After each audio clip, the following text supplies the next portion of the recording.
Only talking about one candidate is so passé now. Let's go for two.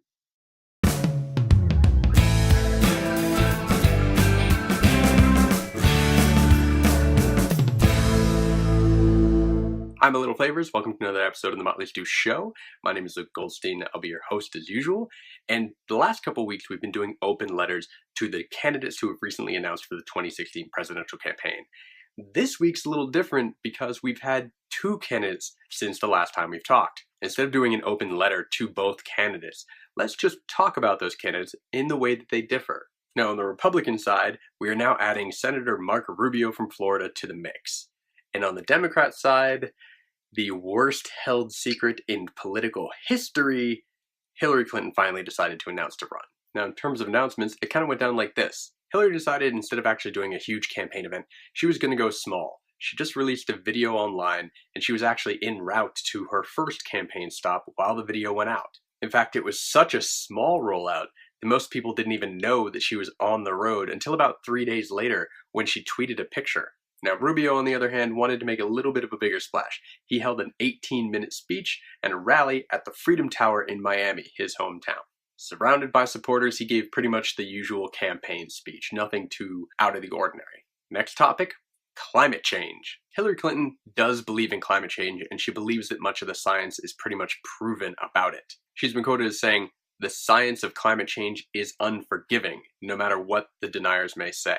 She believes we should try to make some efforts to stave off the worst effects of climate change. The head of her campaign, John Podesta, was also an advisor to Obama with a focus on climate change. So you can expect most of her policies are going to be pretty much in line with Obama's. It's going to be a continuation of his climate change agenda, which is pretty much an all-of-the-above approach. Obama never ruled out drilling for oil or completely eradicated coal. He basically said, let's use all of the sources that we have until we can do everything with renewable energy. Maybe minus fracking, which could come up as an issue for Clinton because she may be against fracking domestically, but she has heavily pushed it internationally, which some environmentalists say is actually worse because some of the other countries that she says fracking is good for have really, really terrible environmental policies. She supported the EPA Clean Power Act, which basically says to regulate carbon emissions coming from power plants. And what many people may have never heard of is she initiated the Clean Cook Stoves Initiative, basically shipping out stoves to all these countries, third world countries,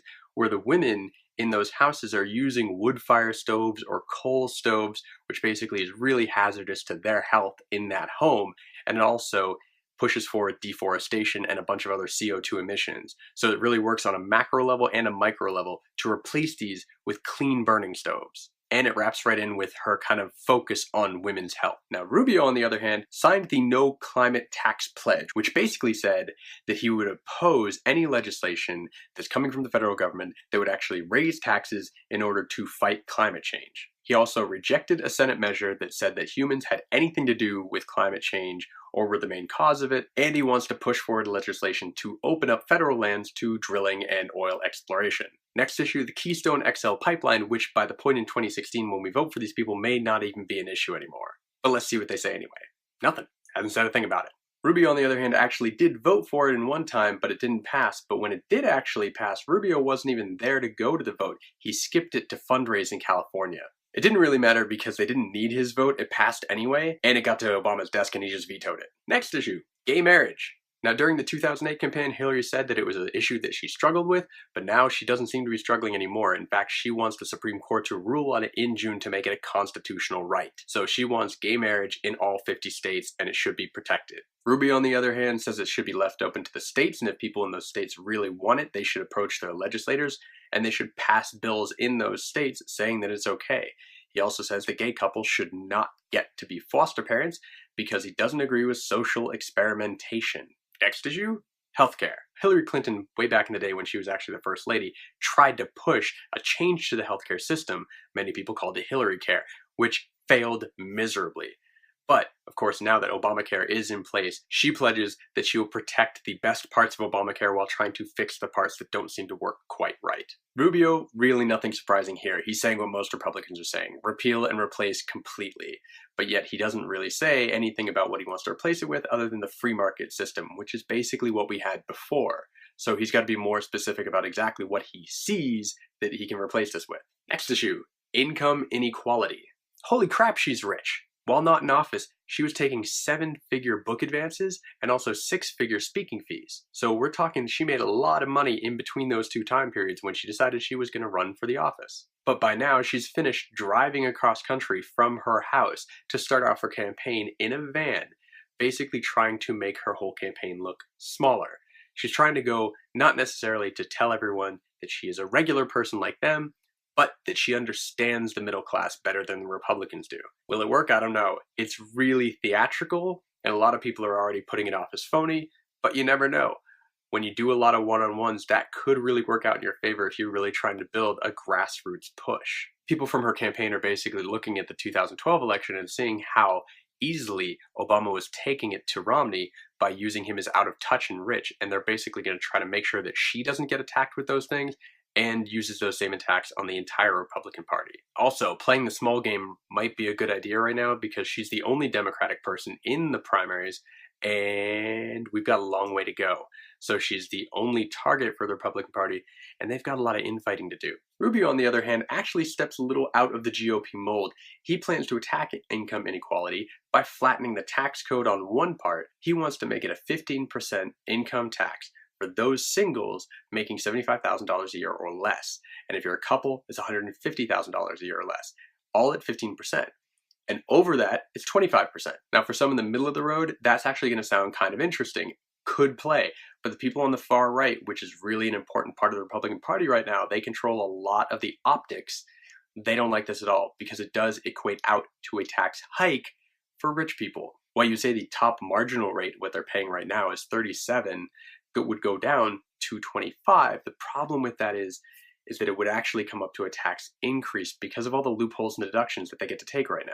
The flat tax would eliminate those. Interestingly enough, though, if you're looking for Tea Party cred, he came up with this tax proposal with Senator Mike Lee, who is the second favorite person in the Tea Party, only second to Ted Cruz. Next issue, primary challengers. Right now, Hillary has none, and it doesn't really seem like anyone super formidable is coming to the fray, but there are a lot of Democrats that are hoping that somebody does. They want her to have a primary contender because it will help bring out certain issues from the left that they want to make sure that she addresses and says her stance on.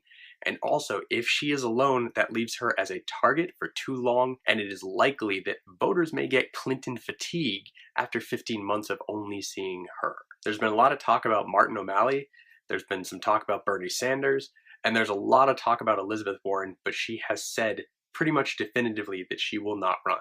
Rubio, holy crap, who is he not going up against? You've got these guys going to the right of him, you've got these guys going to the left of him, and you've got these guys in the middle. I hope for Rubio all the luck in the world that his money isn't spent frivolously and without any reason, but let's be honest, he's gonna get crushed. Next issue, campaign finance reform. Now for Hillary, this is a really small needle to thread. Her super PAC and her campaign could raise up to $2 billion to put her in the office, which is more than any presidential contender in history. But on the same point, she says she wants to push for a constitutional amendment to overturn Citizens United, to actually pull big money and dark money out of presidential politics. It's hard to say both things, but we'll see what she really does. For Rubio, no information really, but that says to me he's fine with the status quo. So next issue, the hot button of abortion. Hillary has come out strongly in favor of pro-choice. She believes that that choice, as intimate and as excruciating as that choice is, should be only made by the woman and her doctor.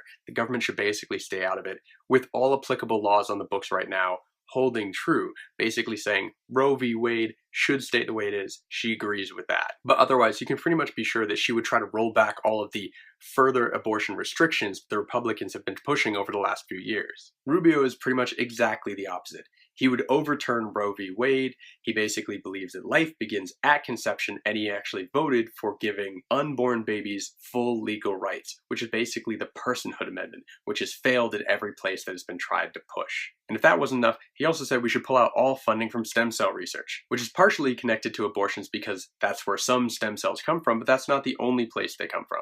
Next topic, their websites. Now, Hillary's website really doesn't have any policy proposals on it yet. She's still doing what she calls her listening tour. So she's going to roll out her policy proposals after that. So right now it's kind of blank. Rubio's, on the other hand, has most of his issues that we've talked about already. None of them very surprising per se, and he spends a lot of time attacking Obama. Last comparison, their campaign logos. Horrible. Horribler. And then there's a couple things that are unique to each candidate. For Rubio, by running for president, he is actually giving up his Senate seat. So in 2016, when he should have been running for re-election in Florida, he's going to be running for president. In Florida, you're not allowed to do both. So he gives up that Senate seat, which would have been safely Republican. Now it's going to be up for play, and who knows, they could lose that seat for that party. Clinton obviously doesn't need to worry about that because she's not running for any office other than this. Now for Clinton, the unique issue to her is actually that the right wing, the Republicans, praised her a lot back in 2008 and even 2010 when she was running against Obama, and then when she first became Secretary of State. They were all for her. So she has a lot of ammunition to say, what happened between then and now that suddenly makes me the worst person in the world? My guess is all the scandals that they've been trying to push on her. Benghazi, the email scandal, they might bring up Whitewater again. And recently I heard the fun one that the Democrats used against McCain back in the day. She's old. So there you go. 2 new candidates for the race. There's still more to come, mostly on the Republican side, but we'll talk about each of those as they come along. So my question for you this week is, out of these 2 people, who do you like, who do you don't like? What do you like or not like about them? Leave a comment down below and let me know. Who are you waiting to see jump into the race? We'll talk about them in a later episode, most likely. So thanks again for watching another episode of the Motley Stew Show. If you like what we're doing here, please hit the subscribe button. That would be awesome. You can also like, favorite, and share. Send this out to all the people you know, people who like to talk about the news, politics, or just really take a deep dive, get past the echo chamber. Stay tuned for next week, and as always, a little bit of Logan. Hi, Logan. Oh, did you hurt your head? You want Daddy to kiss it? Kiss it. Come here. Mwah. Oh, beep, beep, beep. Beep, beep, beep, beep. Oh, beep, beep, beep. Hi, my little flavors. Welcome to another Clean Cook Stoves Initiative. That's really hard to say. I'm gonna shoot myself.